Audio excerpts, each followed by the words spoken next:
Ошто жактоочу Нургүл Имарова блогер Күмүшай Аким кызы боюнча маалымат жыйын берип, блогер социалдык тармактарда ага жала жаап, туура эмес маалыматтарды таратып жатканын айтты.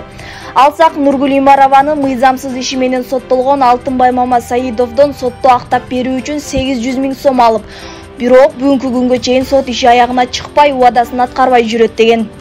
Имарова Нургүл, бир турган акчасын кайтарып бер. Сен айган балдар көрүнгөн жактан тыркырап жүрөт. Сен айган кредит алып жүрүп, сен чыгарамын, акаң чыгарып берем деген айнан. Сен айган тыркырап жүрөт бала чакасы. Акамдын акчаларын кайтарып бер, антип какшатпаган, сенде деле балдар бар. Бала чакасын тыркыратпак. Мамасаидов Алтынбайдын күнөөсү далилденип калып, мошенничество 209-берине алдамчылык далилденип, сотко делосы барып, бүгүнкү күндө 4 жыл пробацияда. Актабай койдум деп атат, ооба, туура. Бирок мен ошол актайм деп алган эмесмин. Эгерде күнөөңүз жок болсо, мен далилдеп бере алам деп мен аралашып, далилдөө жүрүү үчүн Ашым Орозгүлдүн үстүнөн иш козготконбуз. Арыздын негизинде.